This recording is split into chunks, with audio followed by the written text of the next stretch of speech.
Assalamualaikum warahmatullahi wabarakatuh dan salam sejahtera semua pelajar. Okey, jadi minggu lalu kita dah habis pun belajar bab 7. Jadi untuk minggu ni kita akan masuk bab baru iaitu bab 8 keradioaktifan. Okey, masuk pasal keradioaktifan, apa benda yang pertama yang kamu terlintas ke fikiran? Okey, jadi kita akan menjawab persoalan tu pada hari ini. Okey, jadi untuk bab 8 ni kita akan belajar 4 subtopik dalam bab 8. Yang pertama, sejarah penemuan keradioaktifan. Yang kedua, atom dan nukleus. Ketiga, sinaran mengayon dan sinaran tidak mengayon. Dan yang keempat, kegunaan sinaran radioaktif. Dan untuk hari ini kita akan belajar tentang sejarah penemuan keradioaktifan. Okey? Okey, untuk sejarah penemuan keradioaktifan ada dua hasil pembelajaran. Yang pertama, memerihalkan sejarah penemuan keradioaktifan. Yang kedua, menerangkan dengan contoh masuk bahan radioaktif, keradioaktifan dan konsep separuh hayat perekrutan radioaktif. Okey, jadi sejarah penemuan keradioaktifan. Okey, yang pertama pada tahun 1895, Wilhelm Conrad Roentgen. Okey, tokoh ni menemui sinar X. Okey. Tokoh Wilhelm ni menemui sinar X pada tahun 1895. Okey, pada setahun lepas tu, pada tahun 1896, Henry Becquerel pula menemui keradioaktifan. Okey, tokoh ni menemui keradioaktifan. Okey, setahun selepas tu, Marie and Pierre Curie, okey, pada tahun 1867, sepasang suami isteri ni menemui pacaran radioaktif melalui kuasa pengayonannya. Okay, jadi kita tengok satu persatu. Yang pertama dulu, untuk tokoh Wilhelm Conrad Roentgen pada tahun 1895. Okey, Wilhelm merupakan seorang ahli fizik Jerman. Okey, dia merupakan ahli fizik Jerman yang menemukan sinar X secara tidak sengaja. Okey, jadi sebenarnya dulu tokoh-tokoh ataupun saintis dulu kebanyakannya mereka menemui macam benda baru ataupun menemukan macam mana membuat kajian secara tidak sengaja. Okey, maksudnya mereka menemukan sesuatu kajian, sesuatu benda tu secara tidak sengaja. Contohnya macam Wilhelm ni. Wilhelm ni menemukan sinar X, okey, secara tak sengaja pun dia temu sinar X ni. Okey, jadi Wilhelm mengambil gambar foto sinar X tangan isterinya dan Wilhelm ni menerima hadiah Nobel pertama dalam bidang fizik pada tahun 1901. Okey, jadi dekat sini merupakan tangan isteri Wilhelm. Okey, tangan isteri Wilhelm menggunakan gambar foto sinar X. Okey, alright. Jadi pada tahun seterusnya, tokoh Henry Becquerel. Okey, Henry Becquerel pula merupakan seorang ahli fizik Perancis, merupakan orang pertama yang berjaya menemukan keradioaktifan. Okey, jadi Henry menemukan sebatan uranium dan menghasilkan pancaran menggunakan plat fotografi.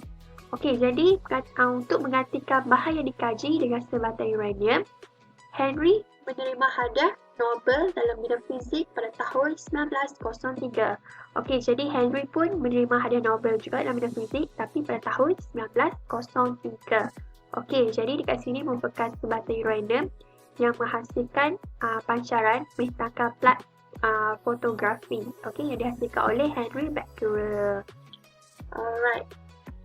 Seterusnya, untuk pasangan suami isteri Marie and Pierre Curie. Okey, jadi kajian Becquerel ni tak menghasilkan gambar foto sinar X tulang. Okey, kajian tersebut tidak diteruskan selama 1.5 tahun. Jadi, pasangan suami isteri ni tertariklah. Okey, menarik minat Marie and Pierre Curie. Jadi, mereka mengesan pancaran radioaktif melalui kuasa pengayonan dan bukan melalui kesan fotografi. Jadi, maksudnya Marie and Pierre Curie ni mereka mengesan satu pancaran radioaktif melalui kuasa pengayonan. Okey, melalui kuasa pengayonan maksudnya bukan dari kesan fotografi. Okey, bukan dari kesan fotografi macam takat gambar foto sinar tadi tu. Okey, foto sinar X tulang tu kan. Bukan itu. Okey, jadi mereka berdua ni berjaya mengekstrak dua elemen radioaktif iaitu polonium dan radium daripada biji uranium. Alright. Jadi, Marie Curie merupakan wanita tunggal menerima 2 hadiah Nobel. Okey, Marie Curie dapat 2 hadiah Nobel iaitu dalam bidang fizik pada tahun 1903 dan dalam bidang kimia pula pada tahun 1911. Okey, tapi yang menyedihkannya, Marie Curie ni meninggal akibat kanser. Okey, sebab apa? Sebab dulunya bukan kita lah, mereka ni kurang tahu lagi sebenarnya kesan radioaktif. Okey, kesan keradioaktifan ni terhadap manusia. Macam sekarang kita tahu keradioaktifan ni bahaya kan, boleh menyebabkan kanser. Jadi Marie Curie ni meninggal disebabkan kanser sebab mungkin dia mempunyai sinar radioaktif ataupun keradioaktifan ni orang panggil apa? Terdedah. Marie Curie terdedah kepada sinar radioaktif yang dalam jangka masa yang lama, sebab itulah boleh jadinya kanser. Jadi bahayalah sinar radioaktifan ni untuk manusia. Okey, jadi Marie Curie meninggal disebabkan kanser. Okey, seterusnya keradioaktifan. Okey, keradioaktifan merupakan proses perebutan secara rawak dan spontan bagi nukleus yang tidak stabil dengan memancarkan sinar radioaktif. Okey, jadi proses perebutan akan berlaku untuk nak bagi nukleus stabil. Jadi dari nukleus tak stabil akan mengalami proses perebutan. Okey, akan dapat hasil dia nukleus stabil dan sinar radioaktif yang terpancar. Okey, jadi ini hasil daripada perebutan lah. Okey, hasil perebutan adalah nukleus stabil dan sinar radioaktif. Okey, jadi kita tengok sinar radioaktif ni sebenarnya ada 3. Okey, 3 jenis sinar radioaktif ataupun sinar radioaktif. Yang pertama adalah zarah alfa ataupun kita panggil sinar alfa. Okey, ini adalah dia punya simbol ataupun simbol untuk sinar alfa. Yang kedua, zarah beta ataupun sinar beta. Dan yang ketiga adalah sinar gamma. Okey, jadi ketiga-tiga ni merupakan sinaran radioaktif. Okey, seterusnya perebutan radioaktif. Perebutan radioaktif merupakan proses rawak dan spontan di mana nukleus tak stabil akan memancarkan sinaran radioaktif sehingga nukleus tersebut menjadi lebih stabil. Okey, contoh dekat sini uranium 238. Perebutan uranium 238. Okey, jadi ada 238 ni apa? 238 merupakan 92 proton, 146 neutron. Okey, 146 neutron. Okey, jadi hasilnya adalah uranium 298 mengalami perebutan. Akan jadi thorium 234. Okey, akan menjadi thorium 234. Kat sini proton tinggal 90.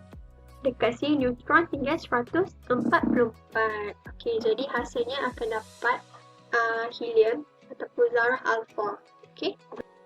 Okey, contoh yang lain adalah perebutan thorium 234. Okey, thorium 234 akan mengalami perebutan. Jadi akan jadi protactinium 234. Okey, hasilnya adalah zarah beta. Okey, jadi untuk perebutan kobalt pula dia lain. Sebab bila kobalt mengalami proses perebutan, dia masih sama. Okey, hasilnya masih sama iaitu kobalt 60. Maksudnya proton dan neutron dia masih sama, bilangan yang sama. Okey, jadi hasilnya akan dapat sinar gamma. Okey, untuk seterusnya, untuk unit keradioaktifan. Okey, unit keradioaktifan merupakan unit Curie ataupun CI. Merupakan kadar perebutan 1 gram radium. Okey, 226. Okey, radium 226 merupakan bahan radioaktif yang dikaji oleh pasangan Curie. Okey, maksudnya pasangan suami isteri tadi, Marie Curie tu kan. Okey, jadi satu CI bersamaan dengan 3.7 darab 10 kuasa 10 perebutan per saat. Okey, jadi unit SI bagi becquerel ataupun BQ merupakan 1 BQ sama dengan 1 perebutan per S ataupun per saat. Okey, jadi ini kita kena ingatlah. Seterusnya, separuh hayat keradioaktifan. Okey, separuh hayat ataupun tahap tempoh masa yang diambil untuk bilangan nukleus yang belum merebut berkurang menjadi separuh daripada nilai asalnya. Okey, contoh tahap 5 hari.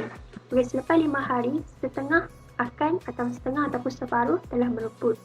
Okey, lepas tu selepas 5 hari lagi 3/4 telah merebut. Okay, jadi untuk selepas 5 ke 5 hari ni adalah dia punya separuh hayat ni pun akan berkurang, tempoh masa akan berkurang. Maksudnya mula-mula separuh, okey 1/2, dan yang selepas 5 hari 3/4 pula telah mereput.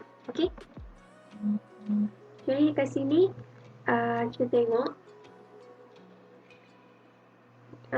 untuk separuh hayat keradioaktifan. Okey, kita tengok kepentingan separuh hayat. Okey, apa kepentingan separuh hayat ni? Okey, kepentingan dia kita nak mengetahui tahap keradioaktifan sesuatu bahan radioaktif. Okey, contohnya penggunaan titanium 99 dalam bidang perubatan. Okey, titanium ni mempunyai separuh hayat dia 6 jam disuntik ke dalam darah pesakit untuk nak kesan kanser otak. Okey, kanser otak ataupun pendarahan dalaman atau darah beku. Okey, lepas 1 hari, keaktifan titanium akan berkurang kepada 1/16 daripada nilai asal dan ini akan membuatkan benda tu tak bahayalah untuk pesakit. Okey, sebab dia berkurang.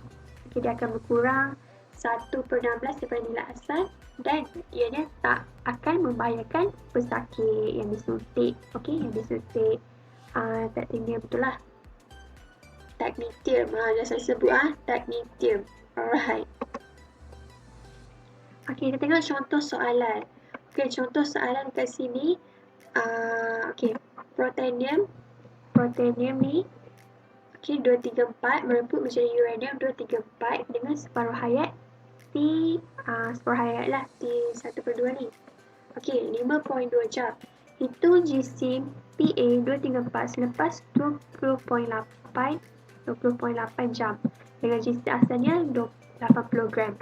Okey, jadi separuh hayat dia 5.2 jam. Okey, pada awalnya jisim adalah 80 gram. Okey, pada 0 jam.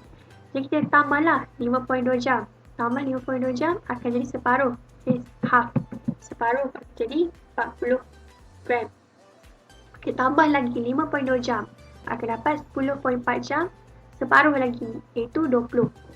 Okey, lagi tambah 5.2 jam lagi akan dapat 15.6 jam. Akan dapat jisim dia 10 gram. Okey, tambah lagi 15.6 jam tambah dengan 5.2 akan dapat 20.8 jam iaitu yang kita nak tahu. Okey, 20.8 jam. Jadi separuh daripada 10 gram jisim adalah 5 gram. Jadi untuk jisim Pa234 yang tinggal selepas 20.8 jam ialah 5 gram. Okey, jadi macam ni je kita nak cari. Okey. Okey, yang terakhir contoh soalan separuh hayat keradioaktifan melalui graf. Okey, sini graf keradioaktifan melawan masa bagi bahan radioaktif P adalah seperti yang ditunjukkan dalam rajah. Okey, berapakah separuh hayat bagi P? Okey, dia nak tahu berapa separuh hayat ataupun berapa T1/2. Okey, T1/2. Cantik betul. Okey, keradioaktifan asal dia bagi tahu kat kita ialah 800 BQ. Kat mana? Dekat graf. Okey, dekat sini. Keradioaktifan BQ adalah 800 ni. 800.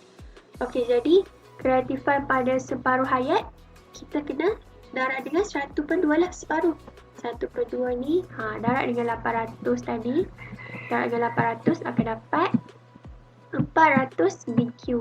Okey, tapi kita nak tahu dia punya separuh hayat ataupun T1/2 ni. Bukan kita nak tahu keradioaktifan pada T1/2. Jadi untuk kita nak tahu T1/2 kita kena tengok dekat graf. Okey, dekat graf kita tengok tadi dapat 400. Okey, 400 ni kita tarik sampai dekat mana kena graf. Lepas tu tarik bawah. Okey, jadi kita dapat 40. Separuh hayat untuk 400 BQ adalah 40 saat. Okey, ini adalah jawapan dia. Okey, jadi itu saja untuk hari ini. Sebelum pertanyaan boleh cek pesanan saya. Okey, sekian. Terima kasih.